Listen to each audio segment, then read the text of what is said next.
Le monde a tendance aujourd'hui à mépriser l'Église de Christ. Les églises sont fermées, les chrétiens sont persécutés, vendus comme esclaves. Des rapports calomnieux sont rédigés sur diverses activités des évangélistes, pasteurs, prophètes et autres serviteurs de Dieu. De nombreux chrétiens sont mutilés, emprisonnés et parfois même tués pour avoir librement exprimé leur foi en Jésus-Christ. Devenu un théâtre d'exposition de violences physiques et morales, où la méchanceté et l'ignorance font chemin avec des manipulations, l'Église est stigmatisée. Mais qui dans ce monde mieux que les chrétiens prie pour les gouvernements, pour la paix et l'amour? Qui mieux que les chrétiens prône le pardon, la réconciliation et la solidarité entre les nations? Deux interrogations. Pourquoi et jusqu'à quand? Après ces révélations sur la Covid-19 et ces milliers de morts en 2020, nous avons fouillé un peu dans les prédications archivées du très révérend apôtre Julius Sekier. Et nous avons trouvé une prophétie tout aussi étonnante sur l'Antéchrist et le Cameroun. The Lord told me, le Seigneur m'a dit, that the world is preparing the coming, the manifestation of the Antichrist. que le monde est en train de préparer la manifestation de l'Antichrist. That everything that is being done in the world today is just a preparation for the coming or the manifestation of Antichrist. Que tout ce qui est en train d'être fait dans le monde aujourd'hui, c'est la préparation ou la manifestation de l'Antichrist. And in 2020, et en 2020, the Pope is calling different religious leaders. Le pape demande aux différents leaders religieux. He's calling them, inviting them. Il les invite. In order that the world should have one religion. À s'unir afin que le monde ait une seule religion. What is that? Qu'est-ce que c'est? And the meeting is going to be held in 2020. Et cette réunion se tiendra en 2020. One religion. Une seule religion. The preparation. Les préparatifs of the reign of the Antichrist. La préparation du règne de l'Antichrist. And the enemy has been working for long. Il travaillait depuis longtemps to establish the base. Pour établir sa base. In order to prepare the reign of Antichrist in the future. Afin de préparer le règne de l'Antichrist dans l'avenir. And Christians et les chrétiens were busy étaient occupés praying for marriage. I want to get married. I want a visa. I want to travel. I want a prophecy. I need this.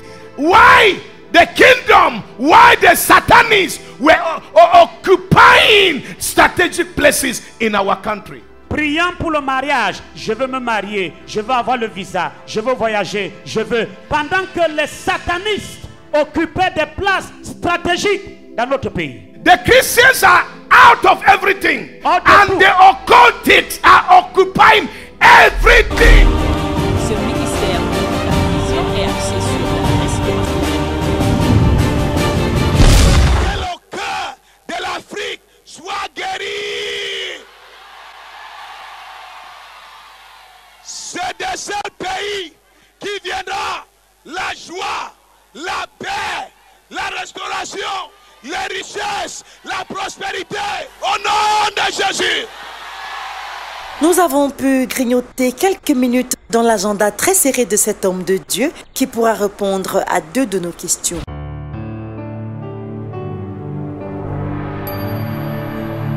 Bonjour apôtre. Bonjour Viviane. Merci de nous accorder quelques minutes de votre précieux temps pour cette interview. Apôtre, on observe aujourd'hui de nombreuses attaques contre l'Église de Jésus-Christ. Quelles seraient à votre avis les causes de tout ceci? Merci Viviane de me donner l'opportunité de donner mon avis sur la question des persécutions de l'Église. La guerre n'a pas commencé aujourd'hui. Ce monde comporte 2 royaumes. Le royaume des ténèbres et le royaume de Dieu. Cette guerre ne s'est pas arrêtée au ciel, ça continue ici sur la terre. Alors, juste le fait que tu es enfant de Dieu, tu deviens ennemi numéro 1 de Satan. Les gens qui pratiquent la sorcellerie, les gens qui sont dans les loges, dans l'occultisme, on est déjà leurs ennemis jurés du fait que nous portons le nom de Christ. Et nous n'allons pas abandonner Jésus parce qu'on est persécuté. Qu'on détruise les églises, qu'on fasse quoi que ce soit. Nous avons décidé avec Jésus, on ne peut que continuer avec lui. Donc les persécutions ne sont plus un phénomène nouveau pour l'église. On tue les pasteurs, on détruit les églises. C'est la colère de Satan. C'est la colère du monde des ténèbres. Mais Jésus a dit, je bâtirai mon église et les portes de l'enfer ne prévaudront jamais contre elle. Deuxième raison, Jésus a dit, je vous ai donné le pouvoir de marcher sur les serpents et les scorpions. Bien évidemment, il parle comme ça de Satan et ses agents.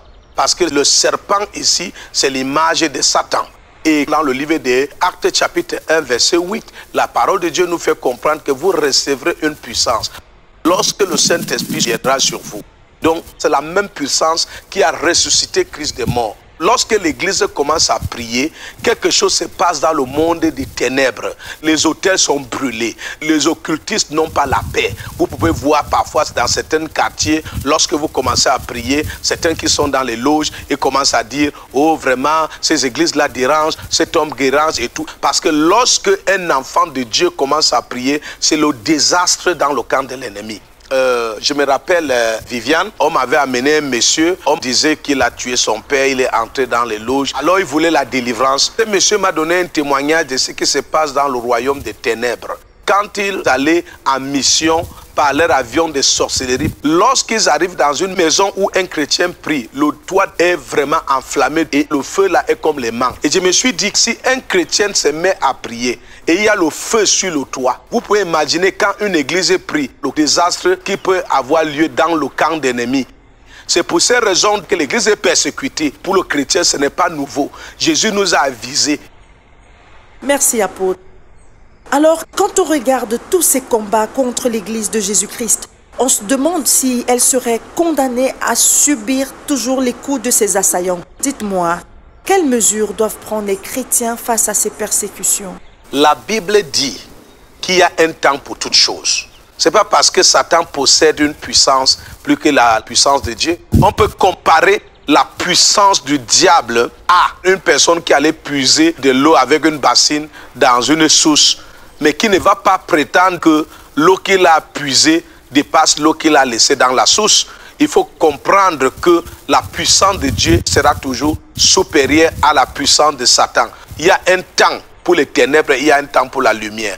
Qu'est-ce que l'Église fait pour ne pas subir ces choses? C'est déplorable. Je suis vraiment touché. L'Église doit changer son message. Parce que l'Église est toujours restée dans le message. Vous serez bénis, vous serez prospères, vous allez vous marier, vous allez voyager, vous aurez le visa.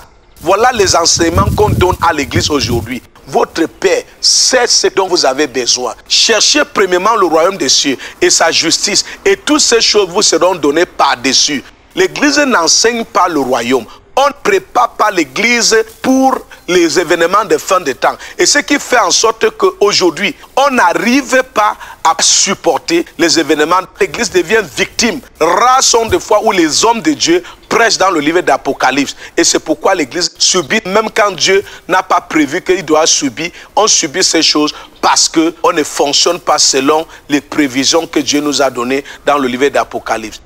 Pour finir, quand les occultistes, les satanistes veulent attaquer les chrétiennes, ils s'unissent tous ensemble pour attaquer l'église. Mais nous, les chrétiennes, on se combat, on est dans la division. Tel commence à dire, je suis des catholiques, je suis protestant, je suis ceci. Le protestant commence à se voir plus que le catholique se voit plus que le pentecôtiste. Alors que nous avons un même roi, on a le même Seigneur, mais il n'y a pas unité, on est divisé entre nous. Et la Bible dit, un royaume divisé contre lui-même ne peut pas subsister.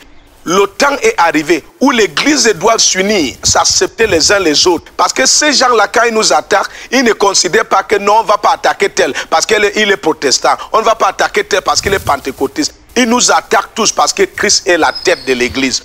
On a besoin des enseignements. C'est pourquoi j'organise un séminaire vendredi 24, samedi 25 et dimanche 26. Le thème, c'est ce que le monde doit savoir de l'église. Merci beaucoup, apôtre, pour tous ces éclaircissements. Nous vous remercions infiniment. Le rendez-vous est donc pris pour les vendredis 24 et samedi 25 avril à 17h et le dimanche 26 avril à partir de 10h. Connectez-vous sur les plateformes Facebook, YouTube et sur le site www.tfmi.cm. Il vous suffit de taper Apostle Eke Julius et vous serez en direct. Sauvez des vies en partageant ce direct, en partageant ces informations et en invitant vos bien-aimés. Que le Seigneur vous bénisse.